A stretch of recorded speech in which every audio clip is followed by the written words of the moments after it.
Welcome to the Broadband Mapping in Indian Country webinar. Thank you for joining us. We'll be speaking about DataHawk, a series of products developed by the CIT team, and presenting today will be myself, Marco Rubin with Native American Capital, and Erica Adams with Virginia Tech's CGIT group, and Caroline Stolle is present with us from the CIT. This project is funded by the Department of Commerce and TIA. The tools that we're going to be talking about today and demoing today were sponsored by that organization. So we'd like to bring your attention that this webinar, as well as the use of these tools, are for your benefit and are available at no cost to users. And the intention today is to help familiarize you with the use of these tools. So on to the next slide. We are, just to be clear, this webinar is part of a two-part series of webinars. This particular webinar is going to be about the DataHawk tools. There is a companion webinar dealing with broadband provider data submittal information. In other words, tribal telecoms who may have useful data to build broadband maps in Indian country. So we will have a separate link available to any interested party who wishes to view that content as well. So in today's contents, again, we'll talk a little bit more about the DataHawk team, describe the project, and for those of you who don't know the use of the term broadband, we'll briefly explain that in the context of the next bullet point, which is why it's important in Indian country.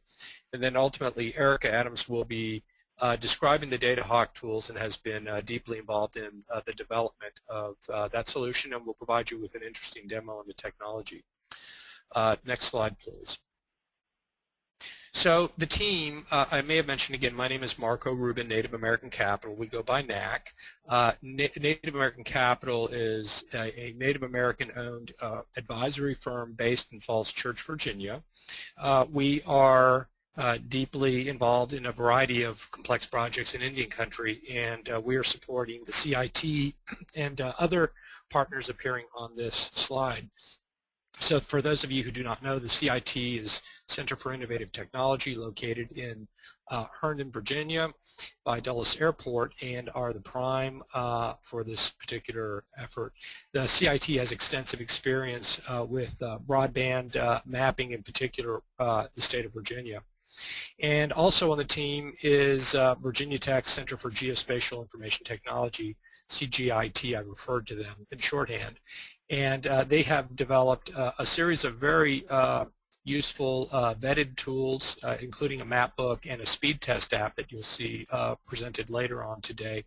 And we have another partner, not present today, for that organization, VGIN, or Virginia Geographic Information Network, is expert with more complex data sets and synchronizing the data that we collect with the national broadband map. So this is the team that will be responsible for pulling together Indian country broadband map data, and we encourage you to use these tools and contact us if you should have any questions. Next slide, please. So as I mentioned before, to give you a little bit of context, this project has been underwritten by the NTIA, or National Telecommunications and Information Administration. NTIA is an organization within the Department of Commerce, and they have tasked this team to begin not only developing the tools but pulling the data from Indian country to help with the National Broadband Mapping Initiative. And as you may or may not know, Indian country is not well served, and our attempt is to bridge some of that data gaps through this data collection process. I'd like for you also to be aware, and please note this on your calendar, that there is a data submission deadline we are marching towards July 1st of this year. So it's not much time, and we would encourage you to be keenly aware that there's a lag time involved in the data collection effort in the posting process. So we put that out as a key date which we are communicating to our stakeholders, in Indian country that we need to have this data put into the national map. If it happens after then, we may have some latitude, but it's not clear to us we'll be able to support it thereafter. Next slide, please. So in lay terms, what is broadband? The term is, in one simple way to think of this, I use the word broadband synonymously with internet access, or internet in this case for broadband itself. And by way of background, while the internet has been around for 40 years or so with DARPA, Defense Advanced Research Project Agency, the commercial internet is now in its 21st year. And for those who have businesses reliant on commercial internet or health services, it's become an absolutely critical resource to do business, both for households and, of course, for institutional users. So it not unlike water or power, broadband is a necessary infrastructure element to do business. And if we could go to the next slide, please. This takes us to the way we, the team, view broadband. And before we get into the actual technology itself, to give you some context, this nation-building model, or essentially an Indian country nation-building model in particular, is modeled after this Maslow's hierarchy notion, which is at the bottom of the pyramid. One has to, as a nation-building effort, focus on aspects such as health and infrastructure, and as one works one's way up this pyramid, the very top is sovereignty. So the way we like to think of it is broadband is an enabling technology that allows these different layers to culminate in essentially a full and complete functioning nation-building model. There's a lot here, but what we're simply suggesting, and the one takeaway is, broadband's pervasive, and to be able to do healthcare properly, security, environment, and so forth, it's an enormous imperative to have effective broadband 3G or 4G in place. Next slide, please. So just a few final touches before we cut into the content, the heart of the webinar itself. For those of you who are familiar with Indian country from a telecom-centric point of view, and that pyramid that we just showed you, there really is, as the first bullet point says, there's no one-size-fits-all for any two given tribes. Rights of way, land use permitting, review processes are all unique, and there's going to be variability by each sovereign nation. The same goes for business and licensing requirements. Their economic development functions differ from tribe to tribe, and availability of broadband or not would certainly impinge on the ability to support these business requirements. The third bullet point speaks to environmental or cultural reviews and the roles of the Tribal Historic Preservation Officer. And clearly when one is building out broadband capacity, that is a major factor in Indian country, and being respectful of where assets go on tribal lands or contiguous to a tribal land. And as you know, there's certainly been a fair amount of discussion with the FCC with spectrum over tribal lands, but we won't go into that. It's a topic in and of itself. There continues to be ongoing comment and fact-finding for some of the auctions, and if you have any questions, we'll gladly speak to you about that separately. And then finally, the topography in Indian country is metaphorically and literally all over the map. There are great variations in terrain, different forms of vegetation, etc., that affect the nature of the broadband signal. So the point of this chart is that there is an extraordinary amount of variability by tribe that makes each situation unique, and we are keenly aware of that and know how vitally important it is to sovereignty itself.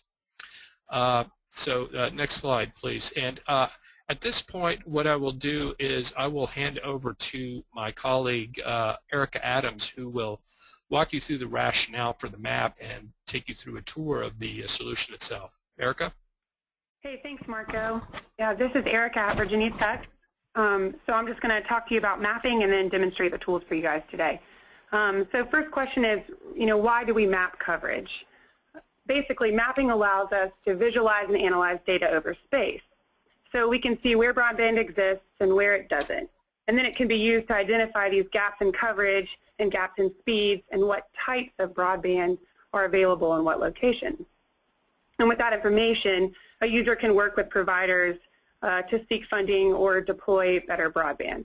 So really, it's a mechanism for change. These are the two tools we're going to be talking to you about today. The Speed Test app allows the user to test their current broadband speed at any location, and the map viewer displays what data has currently been collected through the NTIA-funded project and its spatial relationship to federally recognized tribal land, so that you can view and print these broadband coverage maps. But first, before we get into that, I want to talk to you a little bit about the data. It's important to recognize that when you're mapping data, it's a model and not necessarily a perfect representation of the reality. So there's a few things to consider. First, there are temporal factors to consider. Telecom innovation and deployment moves very quickly. So it's important to note that changes are happening fast, and our data update cycles with NTIA are only every 6 months. The data is collected and verified over these 6 months and then released each April and October. So when you're looking at these maps, it's important to note that that's a snapshot in time of the most recent update. So there may already be changes since then. Second, there are spatial factors to consider. First, how do we define the term coverage? So in the NTIA, coverage includes areas that are covered, and it also includes areas where broadband service could be available within 7 to 10 days if that were necessary. Second, it's important to consider who is collecting the data and how they are reporting it. So for this project, most of the data is collected and reported by the providers themselves, which often means that the speeds and coverages can be slightly inflated. And then thirdly, it's important to consider how that data is collected and aggregated.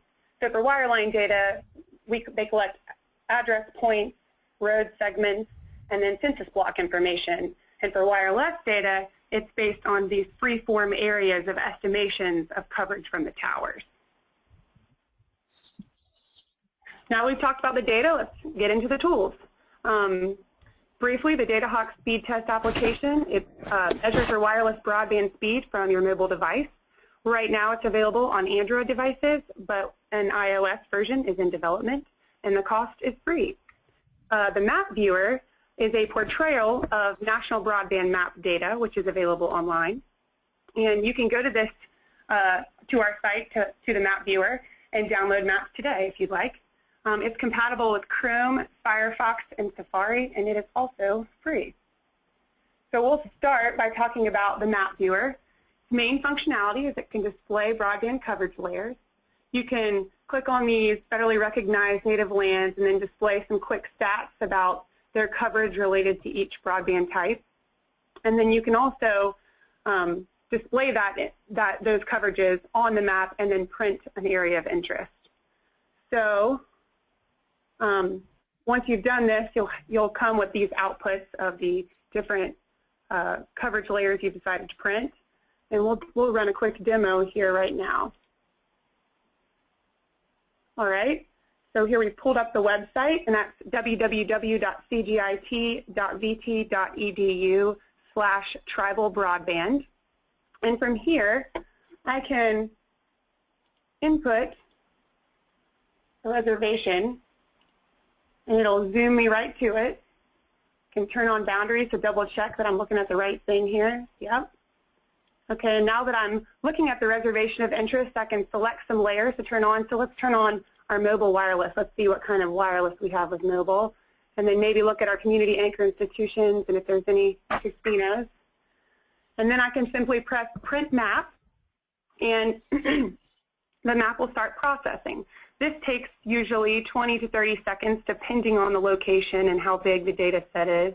But when it's completed, you'll see down here on the left side of the screen a link to that map. In the meantime, I'll show you that if you just click on the reservation itself, a pop-up will appear with information about the reservation you've selected. So here at Colville Reservation, we can see that there's some mobile wireless, a very small amount of fixed wireless, and even smaller amounts of wireline available to this reservation.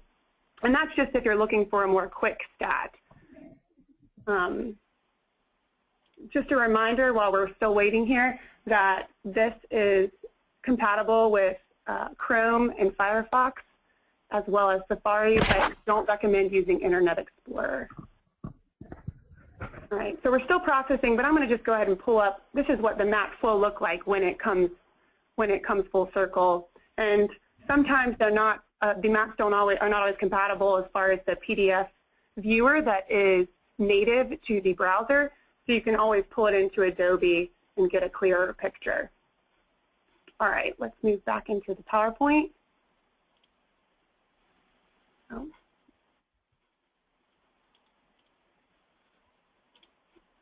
Okay. So from here, we can talk about the DataHawk mobile speed test app. Just a reminder, this is only available on Android devices right now, but we are developing an iOS version currently.